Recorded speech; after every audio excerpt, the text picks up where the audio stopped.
माई readers. मतलब मैं हमेशा लोगों के पास जाके उनके प्रॉब्लम सॉल्व करना चाहती हूँ। मतलब हमने सोचा देखा है बहुत बार कि बहुत सारे बुक जो भी ऑथर्स रहते हैं वो लोग ऐसा होता है कि वो लोग बुक तो पब्लिश कर देते हैं बट आप उसको रीच आउट नहीं कर पाते हो। मतलब आपने बुक रीड तो कर दिया बट अभी उसमें से अगर आपको कुछ क्वेश्चंस है कि भाई आपको अपने पॉइंट ऑफ व्यू रखने हैं तो आप नहीं रख पाते हो, क्योंकि ऑथर को रीडर्स का कुछ लेना देना नहीं है, वो सिर्फ पब्लिश करके छोड़ देता है।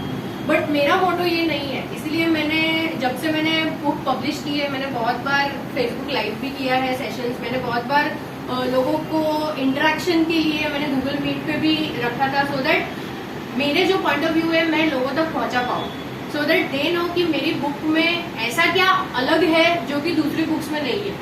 मतलब दूसरी सारी बुक्स में ऐसा होता है कि पूरा सिर्फ थियोरी देते रहते हैं, मतलब सिर्फ आपको बोलते हैं कि अच्छा ये करो वो करो, ऐसे करोगे तो ये होगा, ऐसे करोगे तो ये होगा। बट मेरी बुक में एक्टिविटीज मैंने दी है। मतलब आप खुद सोचो एक एक चैप्टर में देयर आर एक्टिविटीज जो मैंने दी है कि आप खुद की लाइफ से क्या क्या चीजें आप करते हो। और मैंने इतना सिंपल इंग्लिश में लिखा है कि कोई भी मतलब कोई भी अगर बच्चा भी रहेगा तो वो पढ़ेगा। अभी मेरी बिल्डिंग में ही है अमरीश है, देवाश्री है, उन लोगों ने भी मेरी बुक पढ़ी है एंड उन लोगों को भी बहुत अच्छी लग रही है पढ़ के कि वो लोग रिलेट कर पा रहे हैं।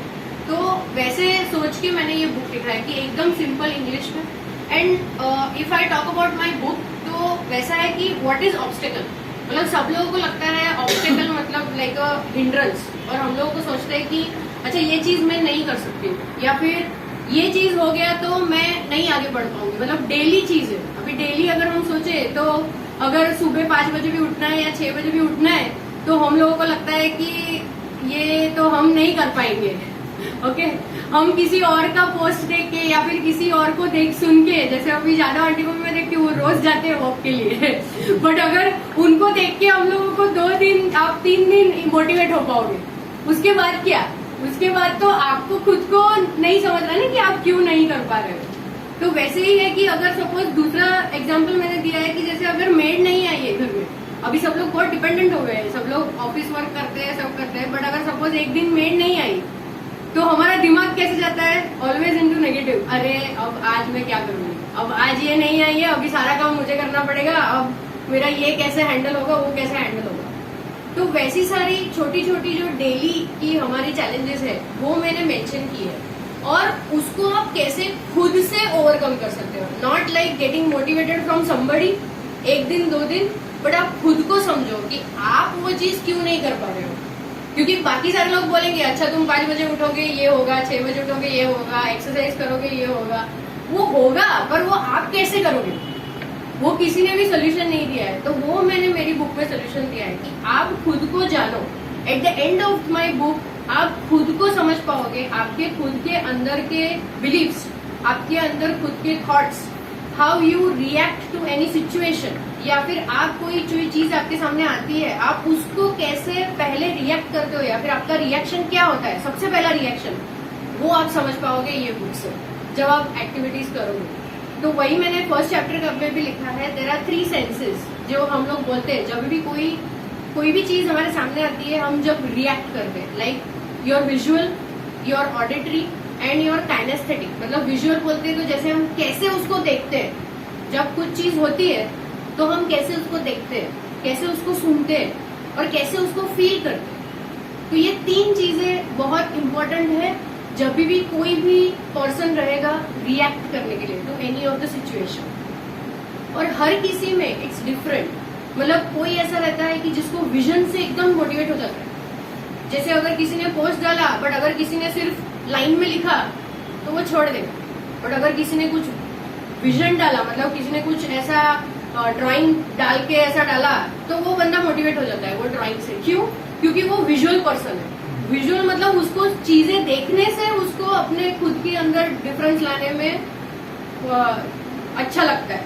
सो that is a visual person कि वो बंदा कुछ चीजें देखी तो उसको अच्छा लगा, भले ही वो चीज सेम लिख के दी है but he will not read it. But अगर कोई पिक्चर आया सामने, जैसे बच्चों के साथ हम लोग करते हैं, बच्चों को भी अगर बच्चों को क्या बड़ों को भी अगर हम एप्पल बोलते हैं तो हम लोग ऑरेंज थोड़ी सोचते हैं, एप्पल तो रेड ही आता है दिमाग में, right? So that is our vision कि आप विजुअलाइज कैसे करते हो उसको।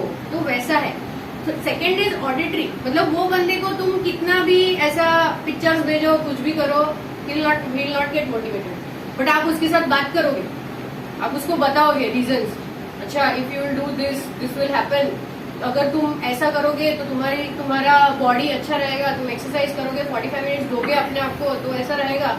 तो by listening, so that is what is called as auditory.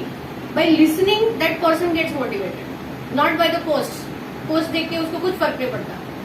But वो बंदा लिसनिंग वाला जो बंदा रहता है वो ऐसा होता है कि ही इज वेरी लॉजिकल, मतलब उसको रीजंस चाहिए, आपको रीजंस देने पड़ते हैं कि भाई क्यों ये करना है, क्यों नहीं करना है, मैं क्यों करूं। पोस्ट देख के क्या उसको मोटिवेशन होगा, कुछ नहीं। So that is called as auditory. And then kinesthetic, जब हम बोलते हैं कि हम लोग उसको फील कैसे कर रहे हैं, आप उसको जैसे कि सपोज बंदे ने किया है, सामने वाले से आपने देखा कि ये बंदा 5 बजे उठ रहा है, 6 बजे उठ रहा है, वो जा रहा है, दौड़ने जा रहा है, सब हो रहा है, बट मुझे मेरी बॉडी में क्या फील हो रहा है।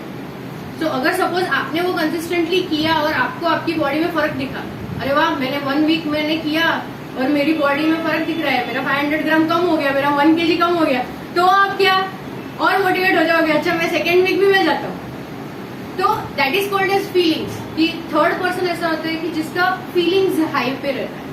तो वही बुक में भी है कि आपको खुद को अपने कौन सा सेंस आपका हाईएस्ट पे है, मतलब आप कौन सी सिचुएशन को ऐसे रिएक्ट करते हो विद दिस 3 सेंसेस। तो उसमें मैंने एक्टिविटी दी है कि आपको 3-4 एग्जाम्पल्स दिए हैं, वो आपको 2-3 बार करने पड़ेंगे to understand whether your V is high, मतलब आपका विजुअल आपका हाई है, या फिर ऑडिटरी हाई है, या फिर आपका फीलिंग्स हाई है। वो क्वेश्चंस को आप आंसर करोगे और जैसे आप उसको कैलकुलेट करोगे आपको खुद का अपना रिएक्शन पता चलेगा। तो आप समझ सकते हो कि मैं विजुअल हूँ, ऑडिटरी हूँ, या फिर काइनेस्थेटिक। वैसे मैंने 5-6 और दी है मेरी बुक में, like your beliefs, your thoughts. बहुत सारी चीजें ऐसी है कि जो हमें यूनिवर्सल ट्रूथ ऐसे बिठा दिया गया है फ्रॉम द बिगिनिंग। मतलब पहली चीज ये थी जो मेरे लिए, मेरी बुक के लिए थी कि बुक पब्लिश करना is not a cup of T of a middle class person. मतलब सब लोग यही बोलते हैं, वो तो जिसके पास बहुत पैसा रहता है, जिसको बहुत ये रहता है, ये सब करते हैं, हम लोग कुछ नहीं कर सकते, हम लोग जॉब करते हैं वही बस हो गया, सैलरी आती है वही बस हो गया। That is not the case. That is what I have removed from this. That was a limiting belief, that is what I have given here. There are 2 things, limiting belief and empowering belief. आपका limiting belief क्या है जो आपको रोक रहा है, that is your one of the obstacle which you are not experiencing. तो that is what I have written के लिमिटिंग बिलीफ बहुत सारी है हमारे में। मतलब हम लोगों को लगता है ये कैसे होगा, वो कैसे होगा, ये नहीं हो सकता। जब मैंने पुणे टू मुंबई किया था, that time I had that thing कि मैं कर पाऊंगी। मैंने जब पुणे टू मुंबई रन किया, पर बहुत सारे घर पे भी थे, and obviously everybody will have that objection कि तुम कैसे इतना सारा रन करने की क्या जरूरत है, 60 किलोमीटर रन करने की क्या जरूरत है। But that was also a dream to overcome कि आप क्या कर सकते हो, what is your potential. So this is not like hyping what I have done, but to take each and every challenge as an experience. मतलब अगर मैंने वो एक्सपीरियंस नहीं लिया होता तो मुझे नहीं पता होता कि मैं क्या कर सकती हूँ। अगर मैंने बुक पब्लिश नहीं किया होता तो मुझे नहीं पता होता कि मैं कभी मेरी जिंदगी में बुक भी पब्लिश कर सकती हूँ। सो that is an experience which I am taking. तो भगवान भी हम लोगों को, जैसे हम यूनिवर्स बोलते हैं, हम रोज भगवान की पूजा करते हैं, तो everything, for every challenge, for every thing what is coming in front of you is an experience. So one thing already uncle जैसे बोला, मैंने उसको तोड़ा है ऑब्स्टेकल को, obs plus tackle. So you have to always observe first to tackle the situation. हम लोग observe नहीं करते कोई भी सिचुएशन को, हम क्या करते हैं सीधा कंक्लूजन पे आ जाते हैं, अच्छा ये नहीं हुआ मतलब यही होने वाला है। We do not go to a second round. हम लोग हमेशा एक ही चीज सोचते हैं, अच्छा ये हुआ, क्योंकि हमारा माइंड ऐसे प्रोसेस हो चुका है कि ये सिचुएशन हुई मतलब यही होगा। We are not thinking about the second side of the coin. So take that as an experience instead of taking it as an obstacle. That is where I have written as my subtitle, a different look of an experience. That is what is an obstacle, not like a hindrance. तो अगर आप खुद को समझो तो आप खुद कुछ भी कर पाओगे। So second thing is about must and a should. अभी हम क्यों नहीं कर पाते?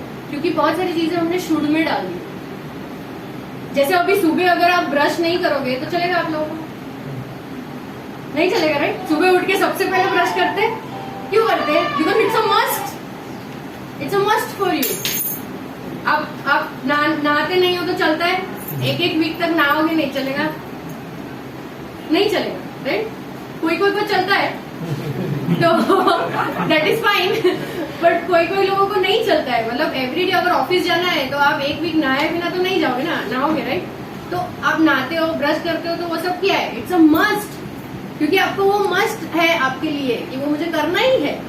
तो देन जो चीज आपको अचीव करनी है उसको आप मस्ट क्यों नहीं रखते हो? आप शुड क्यों कर देते हो उसको? जैसे अभी सुबह उठना है तो ठीक है, उठी तो चलेगा, नहीं उठी तो, क्योंकि वो मस्ट नहीं है हमारे लिए। एक्सरसाइज करना है तो हम क्या बोलते हैं? ठीक है वो शुड है, मतलब हुआ तो ठीक है, नहीं हुआ तो भी ठीक है, तो दैट्स अ शुड। तो that is also one of the belief कि हम लोग कुछ भी अगर करना है, अगर आपने बोला कि दिस इज अ मस्ट, ये मेरे लिए मस्ट है, ये मुझे करना ही है कैसे भी करके, तो वो आप ऑब्वियसली अचीव कर पाओगे। And everybody has that tendency, अगर आपको कोई चीज करनी है, आप कोई भी चीज या किसी को भी आप ब्लेम करो, that is an excuse from my point of view. If you think you want to do, you will do it by any hook और क्रूक। बट अगर आपको वो चीज अपने में 1% भी ऐसा लगता है कि मैं ये नहीं कर पाऊंगी, तो आप क्या करोगे? ब्लेम करना चालू कर दोगे। अच्छा मेरे फैमिली से सपोर्ट नहीं है, या फिर मेरे ऑफिस में बहुत काम है, या फिर मेरा ये नहीं हो रहा है, मैं सुबह उठ नहीं पा रही हूँ। तो वो सब एक्सक्यूजेस कब आते हैं? जब you do not have that 1% also chance where you say कि ये मेरे से नहीं हो रहा है। Okay. So that also I have mentioned in my book that the obstacle or the excuse is not anybody else. It is you yourself. So my book will give you the mirror in front of you. You need to identify yourself. That is what my book is. And at the last chapter, when you will see my book, there would be and सब आप जैसे जैसे मेरे सारे chapters पे जाओगे, for each and everything I have a chapter. तो जैसे जैसे आपको अपना बिलीफ समझेगा, जैसे जैसे आपको अपना बीए समझेगा, जैसे जैसे आपको अपना थॉट समझेंगे, आपको सारे यहाँ पे लिख के at the end you will have your own honest critic that where you stand and how you react to any of the situation.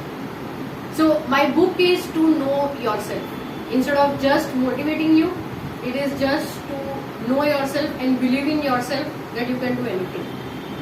That is what my book is about. So, thank you so much. We are proud of you, Kathy.